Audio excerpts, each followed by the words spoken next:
Je me présente, je m'appelle El-Kafil Abdelrahman, je suis directeur d'une SS2L, qui est une société de services en logiciel libre qui s'appelle Mexma. Donc j'ai fait toute ma carrière dans le domaine propriétaire, je suis consultant SAP.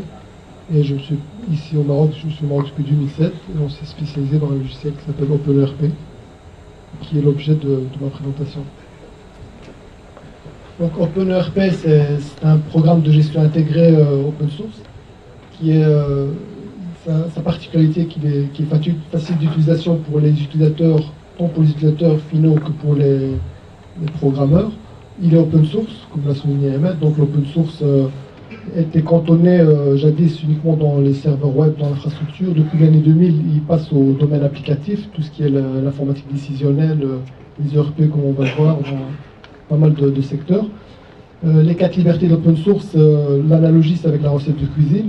On a un plat, il nous plaît ce plat, donc on a la recette du plat, donc on peut la modifier, et puis le second plat qu'on a fait modifier, on peut le distribuer. Donc c'est les 4 libertés de logiciel open source. Le logiciel libre, on le voit de plus en plus dans nos postes de travail, dans le Firefox, le fameux browser Internet, mais aussi dans tout ce qui est les serveurs Apache, OpenOffice, qui est le pendant de Microsoft Office. Le RP, la spécificité, c'est que l'information est encodée qu'une seule fois et centralisée dans une base de données. Donc de tous les services de l'entreprise, l'information est centralisée dans une seule base de données, comme ça on a accès à toutes les informations de n'importe où dans l'entreprise.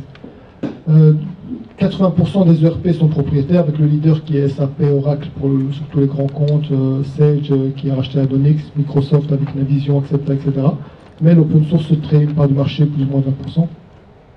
Qu'est-ce qu'il faut savoir du modèle économique globalement dans l'intégration d'un ERP propriétaire? Il y a l'étude 10% la licence, 20 à 30%, et l'intégration qui est la majeure partie, qui est 50 à 70%.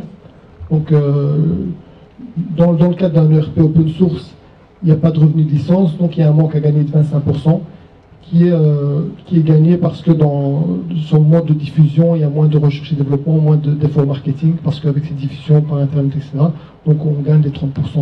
OpenERP, enseignement TeamERP n'est pas le seul ERP open source, il existe aussi OpenBravo, Compierre, qui est un des premiers, qui est en 2002, mais OpenERP, dans sa couverture fonctionnelle, commence à gagner pas mal de terrain. Il a été créé en 2004 par un jeune belge de 28 ans, Fabien Picard. C'est 85 collaborateurs, seulement en Belgique et en Inde. Ils sont autofinancés depuis le début. Il y a une semaine, ils viennent de lever 3 millions d'euros, donc preuve que l'open source intéresse les capital ventures. L'architecture technologique, c'est sur le langage Python. Python qui est un langage très stable, orienté objet, équivalent à Java, et qui est utilisé dans les grosses structures comme YouTube, la NASA, Yahoo, Google. Donc qui est très facile d'utilisation, une grosse communauté, une base de données relationnelle, donc qui est équivalent à Oracle dans le monde propriétaire, qui est utilisé par Skype, MySpace, Hi5, qui est une plateforme de diffusion d'audio.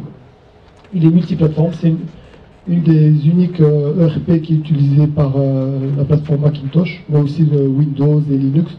Donc il est indépendant, on peut l'utiliser dans les 3 plateformes existantes du marché.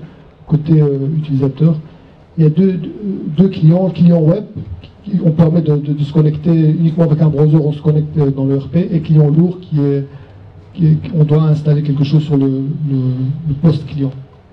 Donc les deux interfaces sont utilisables de la même façon. Sa spécificité, c'est qu'il est très modulaire. On peut activer, désactiver des modules à la volée. Donc il y a 500 modules disponibles actuellement. On peut les télécharger. Donc la version qui est téléchargeable, c'est celle qu'on utilise nous en tant qu'intégrateur. Mexma, on l'a adapté au contexte marocain. Il y a un système qui s'appelle OpenObject qui permet, sans écrire une seule ligne de code, modifier des vues, modifier des écrans, etc.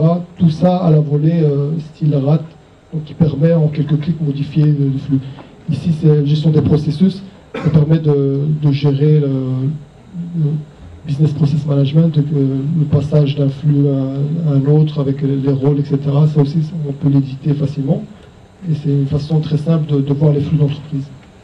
Et une interconnexion avec d'autres outils open source, des outils de e-commerce. Par exemple, on fait notre achat en ligne.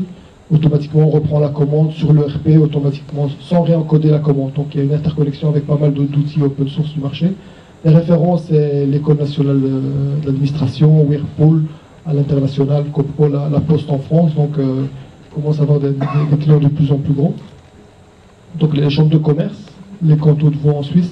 Nous ici à Nexpa, on a eu Gomar qui est pas mal, qui est une grosse société de 1000 personnes, EuroPVC qui est sur Agadir, donc Cires Telecom sur Tanger. Donc cet outil nous permet d'adapter vraiment l'outil aux clients, et contrairement avec les autres outils, ils sont obligés de s'adapter aux standards.